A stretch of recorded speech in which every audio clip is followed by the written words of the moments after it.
So let's go ahead and discuss the main reason you were wanting to call in is talk about a third party. Before we get into that, let's talk about who you are and what your background is. Okay, I just got off of running for mayor of Tulsa, and one of my platforms was to stop the war on drugs, because the war on drugs has a huge effect on the city of Tulsa. Yep. It corrupts the police department, for one thing, and it puts a lot of people into poverty, and it has a direct effect on the quality of life for the Tulsa citizens. And my whole deal, if I had been elected mayor, was I was going to direct the city legal department to file a lawsuit in federal court and possibly take the case to the Supreme Court to challenge the constitutionality of the Controlled Substances Act. This is the 900-pound gorilla in the room in Oklahoma and across 33 Confederate cannabis states of America that have legalized marijuana. The way that works is even though we have limited state immunity from state prosecution, we do not have any immunity from federal prosecution or federal crime in a federal court. Correct. And how that's going to work out is because the current case, we're going to see an influx of federal agents. We're talking about DEA agents, ATF, IRS, FBI to investigate major crimes. What are major crimes? Drug trafficking, murders. The way it's going to work out is whenever they find a dead body on Indian territory, city of Tulsa, they're going to first ask, does this body have any connection to the natives? Yep. And they're going to work back from there. I think we're already seeing that right now. We're seeing a bunch of cases that are playing out in the federal court. Interesting enough that you mentioned that. I believe, I forget the guy's name, but he was just released today after a cold case of a bunch of rapes of women and DNA evidence proving it was him, but because it fell under federal jurisdiction and the statute of limitation gave out, he was released. Exactly. And I've been accused of fear-mongering within the cannabis community, and you're like the second person in the know who says that's not the case. And criminal investigations have a way of going into all different kind of directions. Yes, I would agree. And if anyone who has a medical card, even for simple possession, ends up in that criminal chain of investigation, they're going to be implicated. They're going to be investigated, and they're going to be put through the ringer, punished by process for even having simple possession of marijuana just to get them to talk, so that they can get to the bigger fish of marijuana trafficking, heroin trafficking, cocaine trafficking, and the vast majority of murders are because of a drug deal gone bad. Yep. A big drug deal gone bad. Yeah. And of course, the remainder of those is, domestic cases. Mm-hmm. So I'm trying to warn people about that, and that's why I'm on the track to do whatever I can to end the war on drugs, challenge the constitutionality of the Controlled Substances Act, and this new third party. I've been working this third party, cannabispartyok, since 2018. Exactly on the day of November I filed a paperwork with the Oklahoma Election Board called the Notice of Intent to Form a New Political Party. It's a very simple piece of paper, one page, one sheet. You just show them you intend to form a new political party. Right. And away you go. And the clock starts ticking on a petition to recognize a new political party, Cannabispartyok Oklahoma. And that's very interesting. And we have a lot of discussion on this show, and we'll have a lot of new content coming out. We launch in September, so we're going to have a lot of updated content. But it's interesting you bring up the third party because while the show is called Two Party Podcast, we're not really considered political in nature, but we discuss a lot of politics. Something I find interesting is how you have so much division in the nation and country between Democrat, Republican. And our country and our nation is ran Democrat, Republican. And it doesn't matter about the independent. It doesn't matter about the libertarian. What matters is the Democrat, Republican, because no matter what, there's not enough numbers to sway that base. And the problem we really have in this nation, no matter whether anyone wants to face it, is no matter who's president, we have a two-party system that is literally running our nation. And it's the congressional leadership, it's the left and right congressional leadership of a two-party system that's failing us. It's really not, it has nothing to do with who our president really is, because he's not allowed to make those laws and he's not making those decisions. Executively, yes. But we really do have a failure in our two-party system. And that's where I really wanted to hear your perspective on a third party and what vision and where that third party could go, or where it could get a base following that could even compete with either of the left or right party. Absolutely. Numbers matters. Yes. Bottom line. That's it. Here's where my numbers come from.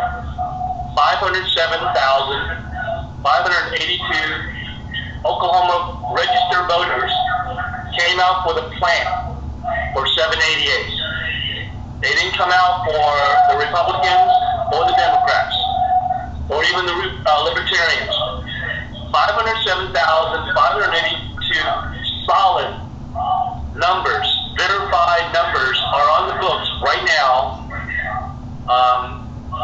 can be organized into a political force to dominate, to crush the Republicans and the Democrats.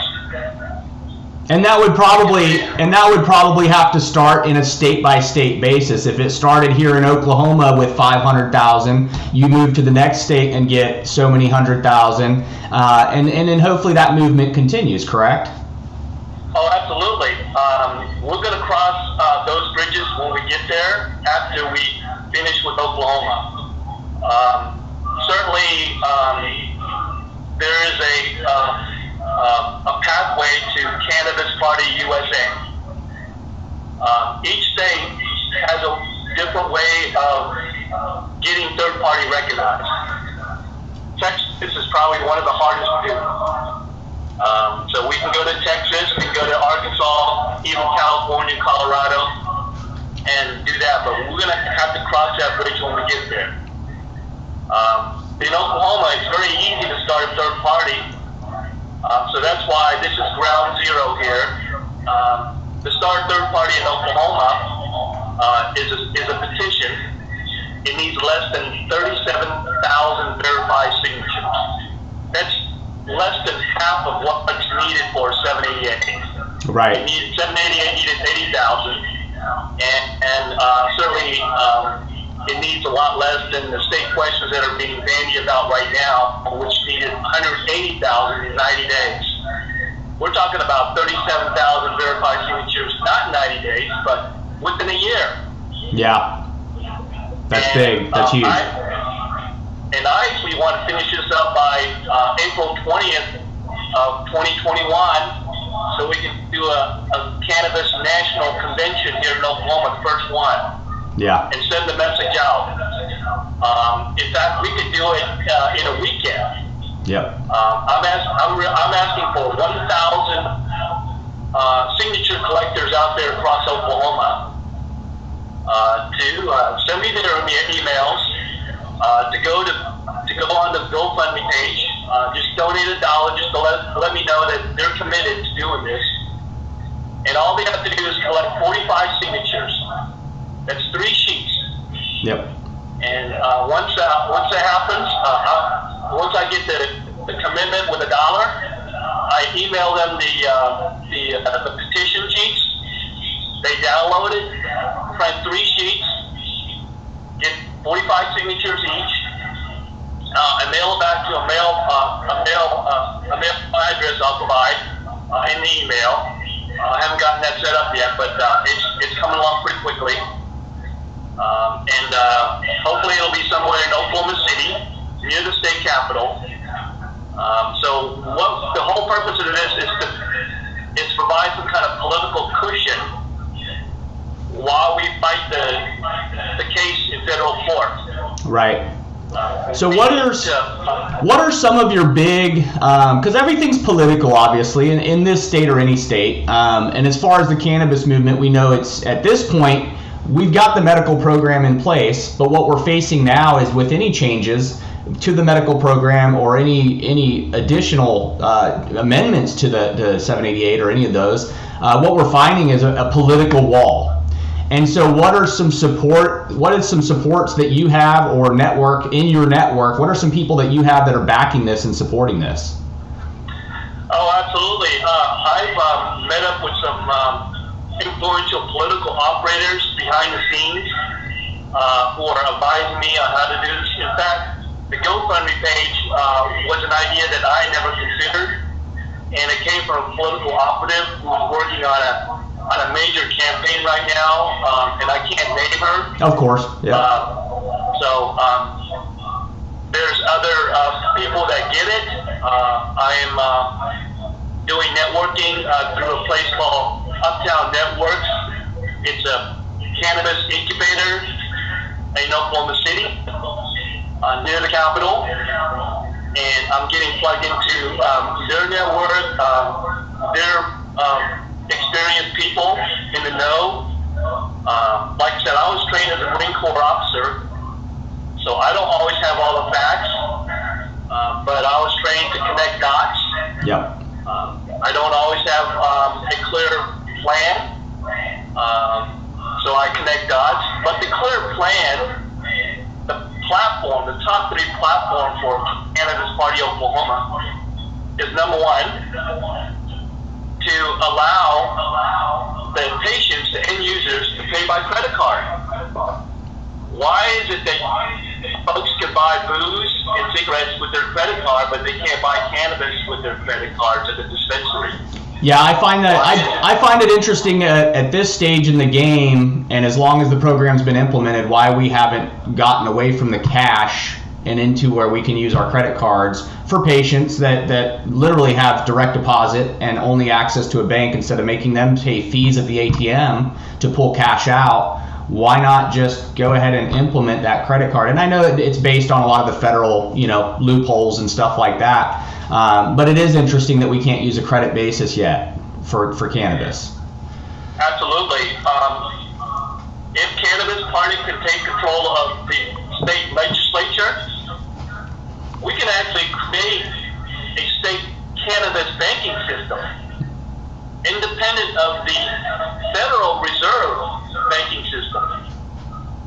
Absolutely. Yeah. We can do a blockchain Bitcoin style payment system just for cannabis. Yeah. And you look at how much tax revenue cannabis program has already brought into Oklahoma and continues to daily, and it doesn't make any sense, not politically, let alone just for our state and the citizens. It doesn't make any sense for them not to expand these programs and make these certain amendments that people are wanting.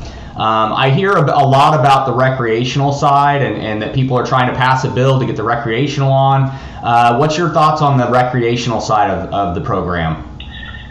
Well, the feedback I'm getting on the recreational program is the folks, the 788 hardcore activists, they don't want it.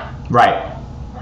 That's why I took their cause to the Oklahoma Supreme Court and challenged the constitutionality of 807. and we came 2 votes short of shutting out 807.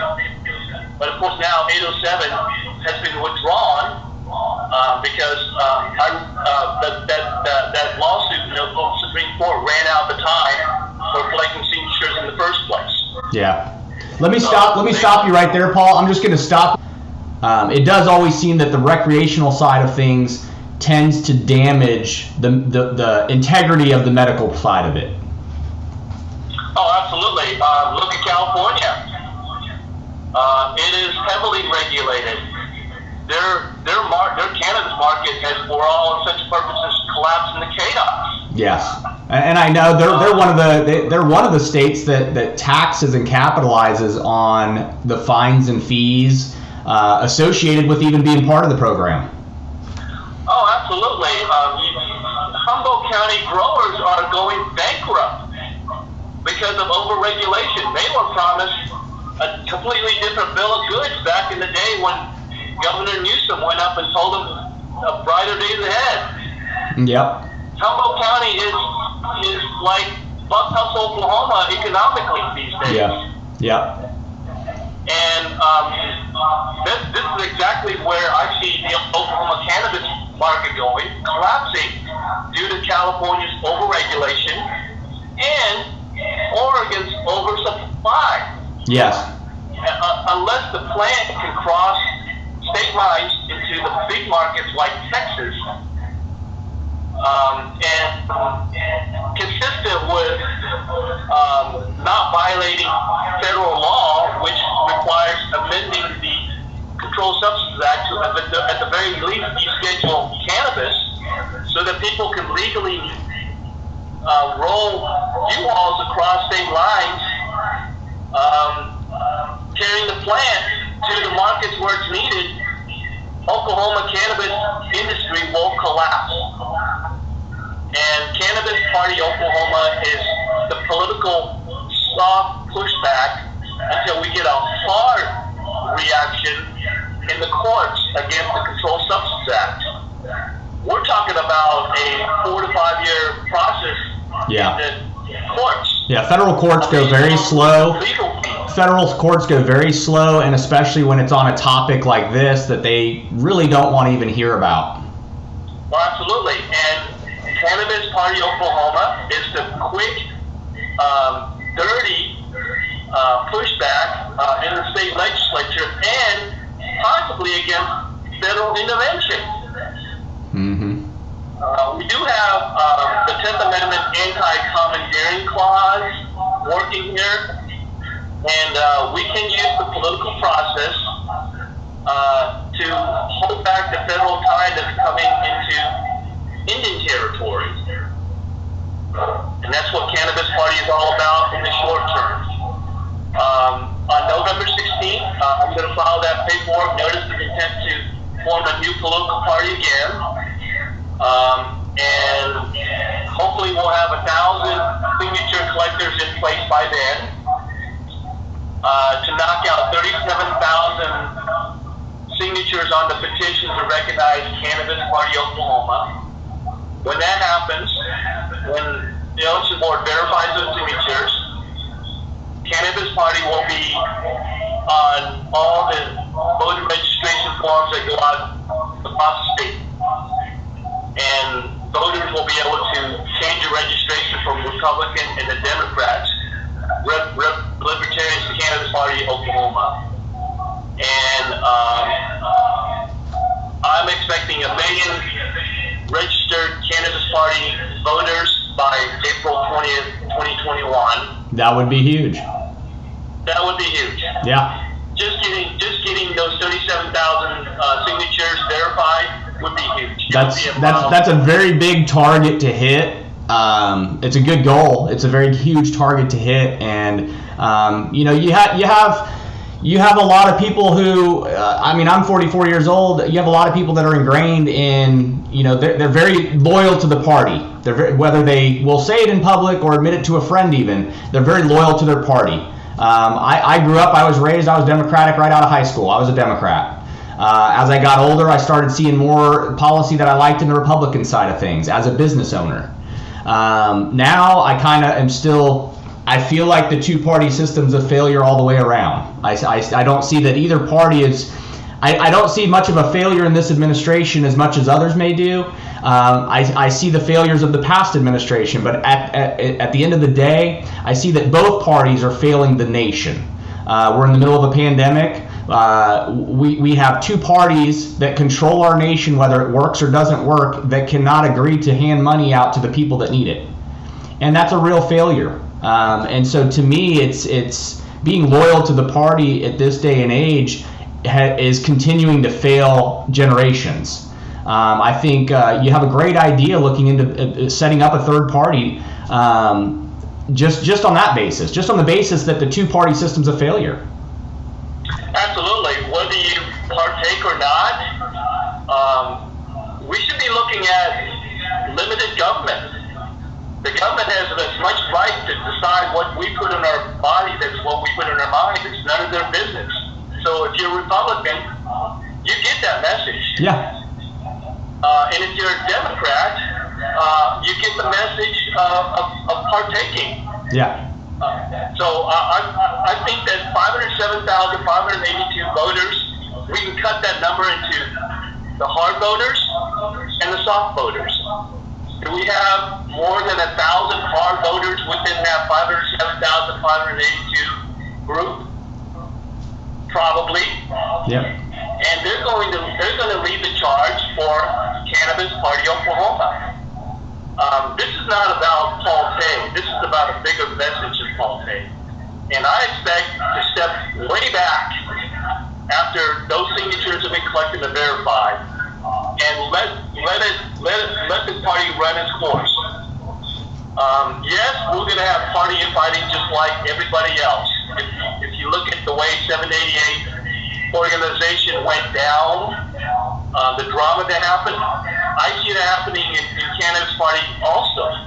Yeah. But I feel like we have a common cause in, number one, allowing the patient to pay with plastic, allowing the businesses to access the capital markets and take out business loans like everybody else, and allowing the businesses to write off standard business deductions like everybody else.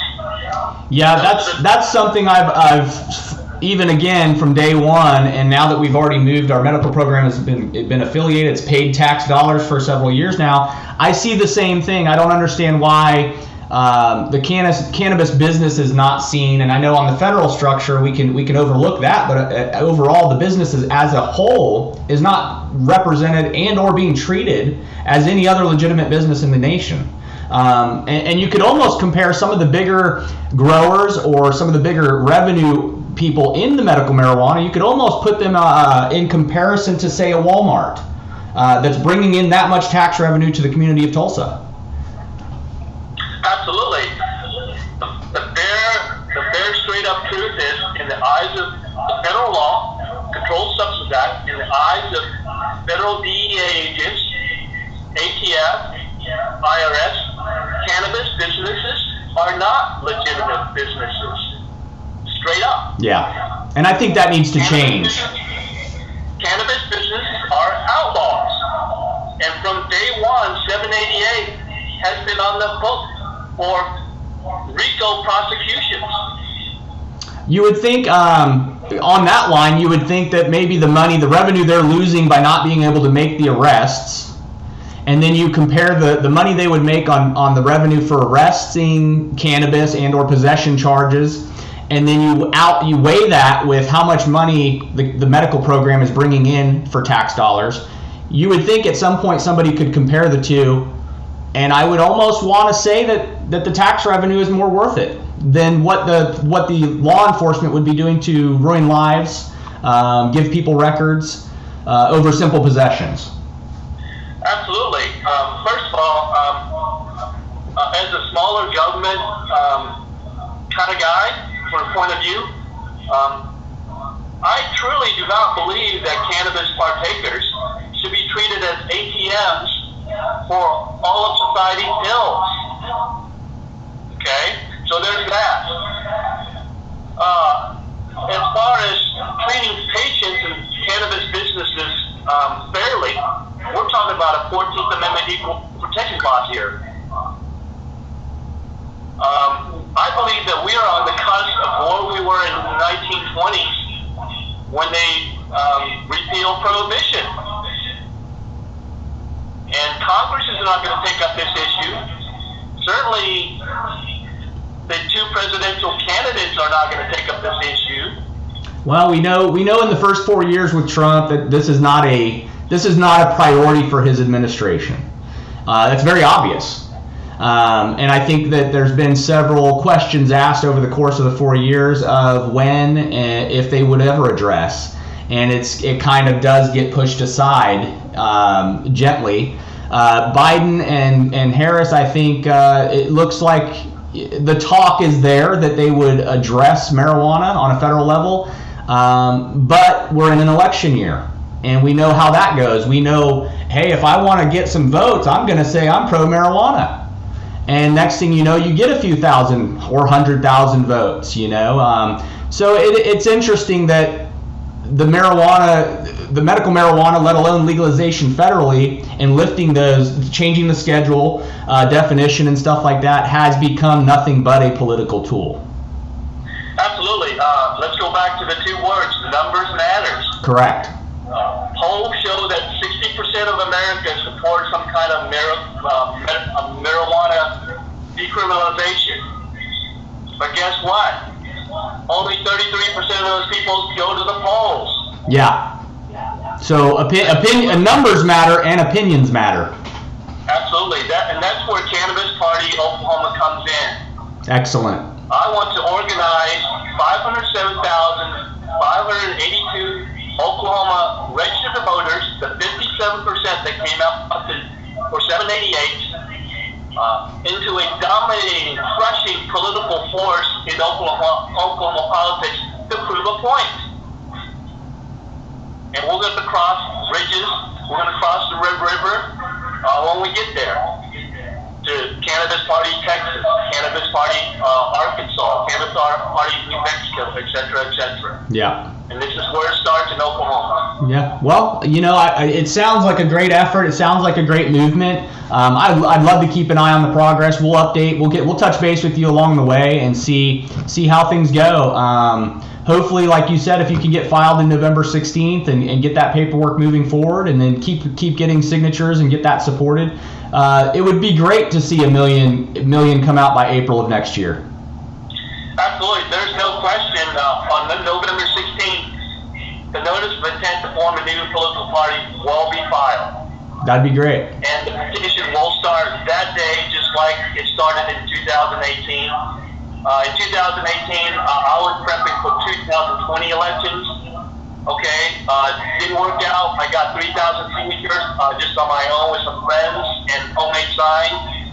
Maybe this time with better organization, a better awareness of the problems with the Controlled Substances Act, we can move forward quickly. And this year, this effort will be prepping for 2022. Yeah. Well, you always got to look ahead, correct? I mean, you always have to look ahead.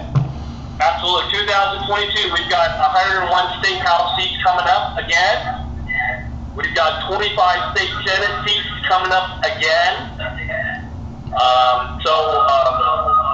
And the governor, I believe, is coming up in 2022, if I recall. Yeah, and that's going to be a tough one, too. I see a lot of people that are satisfied with what he's done. I see a lot of people that are completely dissatisfied with what he's done. I think he takes a firm stance on some things, and I think he turns his back on things that would be beneficial for our state.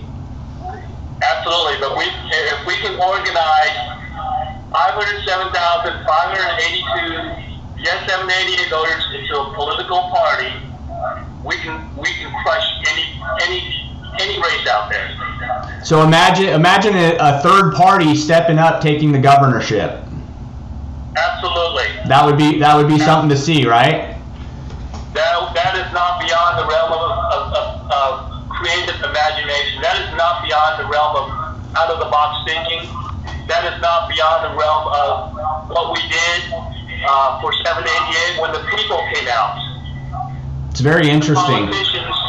The politicians handed that decision to us, and we beat a $500,000 last-minute money dump by the No 788 campaign. Yeah. Even with all the drama that we had, even with all the infighting we had in 788, even with all the disorganization of 788, we still beat No 788, even with their last-minute $500,000 money dump, when yes, 788 spent probably no more than $150,000 in the whole deal. Yeah, it was quite exciting to see that happen. Pretty momentum.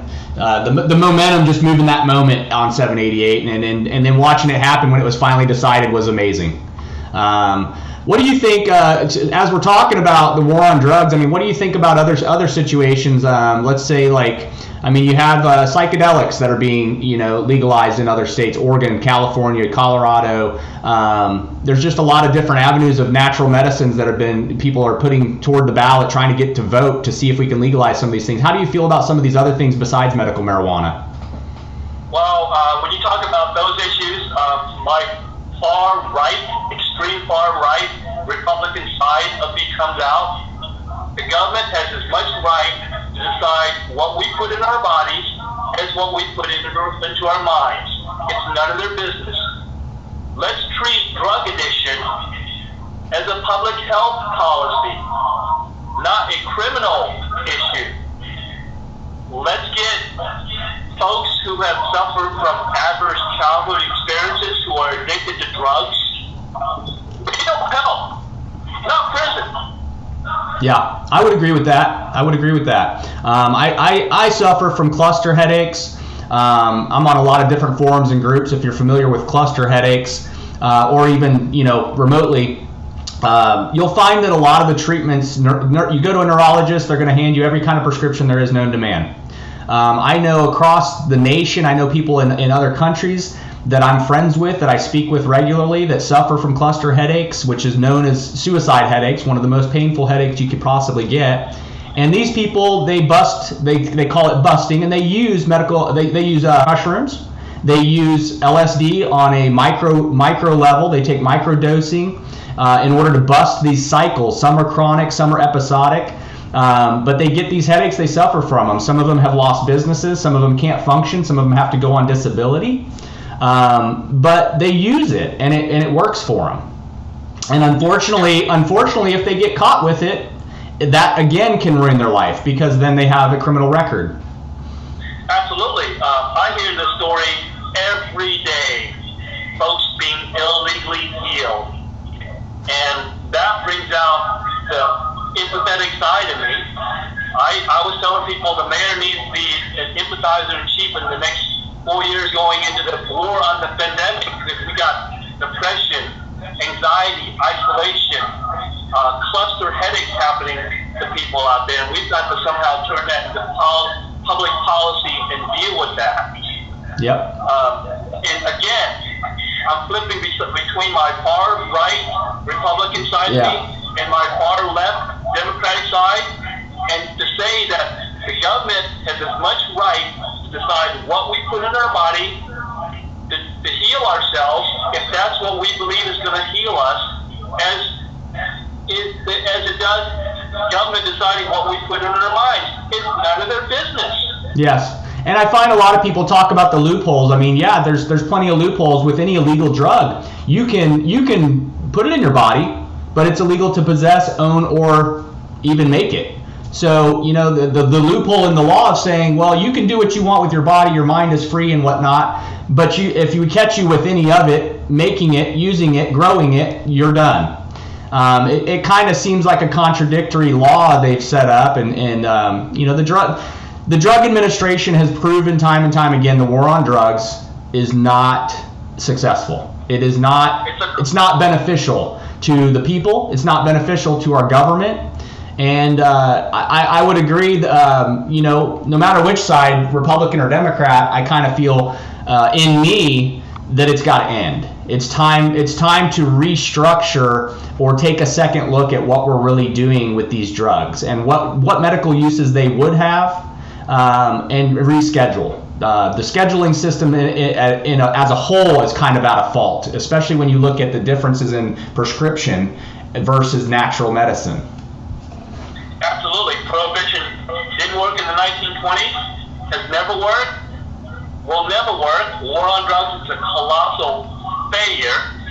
And if you read the Controlled Substances Act, on the very first page, they specifically exempt from scheduling tobacco and alcohol. Yep. And the rest of it is scheduled. How does that work? That is a 14th Amendment Equal Protection Clause issue. Substantive due process issue. Not to mention the Establishment Clause issue when some religions use the psychedelics, Yep. Native American Church. Mm-hmm. The natives use peyote as a religious sacrament. Yep. Yeah, you hear a lot about that. You hear a lot about ayahuasca. There's places you can go in South America and just go to a clinic for a weekend or take a week off. You can go down there and use ayahuasca, DMT. There's a bunch of different ones you can go down and use in that country legally as a clinic safely with different shamans kind of assisting you.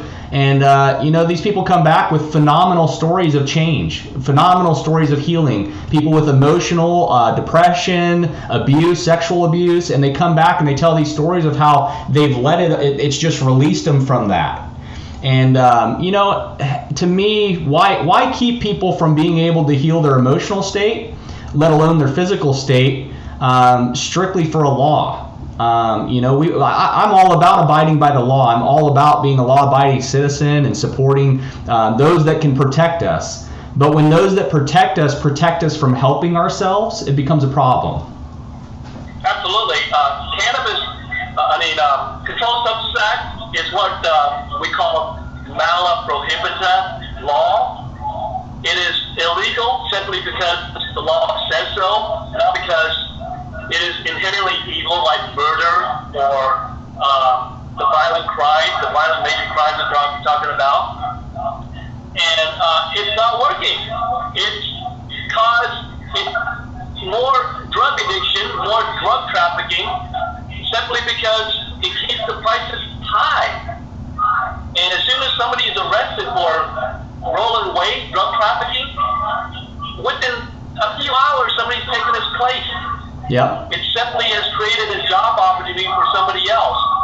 And what I'm looking for in the short term is I'm looking for someone to be the face of Cannabispartyok Oklahoma, the public face of Cannabispartyok Oklahoma. Somebody has suggested that I should be looking for a veteran who is being illegally healed right now. Yep. To be the public face of Cannabis Party Oklahoma. And I'm a lightning rod. I get that. Right. Correct. I prefer to be in the background. I know. Like I said, through a lot of these cluster headache groups, and I suffer from PTSD as well, just from abuse from my childhood. But I know there's a lot of veterans out there that suffer from it, and they're finding in other states they are finding relief through the use of MDMA, the use of some of these drugs that are considered illegal. And to me, like you said, having a face or having a leadership of a veteran, there's nothing better to see a veteran standing up for the rights that he fought to give us, and to show that he supports change in these things, in the drug enforcement. And when a veteran steps forward and he says, look, I suffer from post-traumatic stress syndrome and these things have helped me, why are they illegal? That's a big stance. And to know that person fought for our freedom, a freedom that's restricted by law. And I think that's probably a good point. That's probably a very good point. I think I lost you. I believe that's a very good point, that having a veteran as the face of it is good. At the end of the day, having the face of a party, whether it be for a party or for a movement, period, to me it doesn't matter if it's black, white, veteran, It doesn't matter who it is. I don't look at people on that nature. I look at people for who they are, what they represent, how they respect me and my family, and at the end of the day, what they do for the community. And I think finding a face, finding a veteran that's going to support making these changes in drug law is of course great. If it's a veteran who's actually, like you said, having to go elsewhere and use illegally in order to treat his own problems, then yeah, he would be a great spokesman for the movement of changing these and rescheduling. But at the end of the day, I feel that it boils down to really anybody who can stand up and represent and be the face of something or a movement, and can show integrity, can show that they're willing to fight the good fight for the people that they support. It's hard when you watch all these politics. It's hard to see these people come forward and they want to be the face, and they're running for a Senate seat or they're running for governor, and in the background it's all about money. But to find someone who genuinely wants to do it as a grassroots movement, but not just for themselves, but for the entire community or for the nation, and I think that's probably the face you need, is somebody who's got that integrity. Absolutely. When I was active duty Marine, one of the most important lessons I learned is the squad leader, the fire team leader, always eats last after his men. And if you can put out the word that I'm looking for an illegally healed veteran to be the face of Cannabis Party Oklahoma, I'm going to step back and just do the support of it, and do the background logistics that need to be done. Yeah. Because I learned that lesson in the Marine Corps. The guy in charge always be flat. You're only as good as your people, and you got to take care of your people first before you get to yourself first. And that's where I'm at. And you talk about integrity. I'm going to be upfront and transparent in everything I do. And if I fall off anywhere, I want to be called out on. Well, and like you said, that's where putting good leaders in and supporting your good leaders. It's like you said, even in the military, you're not going to put your weakest members out front in the strong points. So if you have a good member to be your public face, and then you step back and you have these other leaders, if you did fall out, those are the ones that are going to come pick you up and hold you accountable. And so it makes sense that you put your good leaders out front always. I know I've owned several businesses. I've done a lot of different things in my life. My resume is too long to even get on one sheet.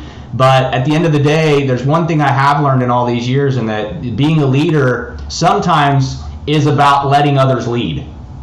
It's literally about letting somebody else take the reins for a while, and you step back, and you really learn a lot by watching them fall.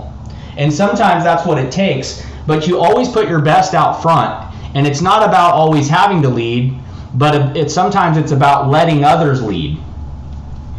Absolutely. It is my intent to bring the Marine Corps organizational doctrine to complete this mission, and we will complete this mission. That's what I do. I complete missions. So I'm looking for three folks. One person to be in charge of the media, one person to be in charge of the volunteers, and one person to be in charge of contacting the cannabis industry to get Cannabis Party Oklahoma going as far as the signature collecting goes in the short term. And we're going to cross bridges when we get to those bridges, and complete missions as we go along. I've already done some of the preliminary scouting of this, and I know I have some idea of some of the traps that we're going to fall into, and with better organization this time, and people who have contacted me who know about the process better than I can ever imagine to learn. We're going to complete this mission. Do me a favor. We're going to wrap up right now, but do me a favor. I want you to go ahead and give us a contact for the Cannabis Oklahoma. Go ahead and give me an email or a contact that you can give our listeners. Any other information or organizations you want to put out there, go ahead and do that right now. Okay. The email address is cannabispartyok@gmail, and you can contact me here. Or you can call this phone number, 918-322-9568. And we're also on Facebook, Cannabis Party USA on Facebook.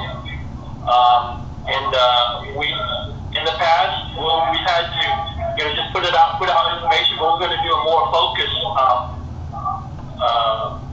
messaging as we go forward. Excellent. Thank you very much. Awesome. For your help.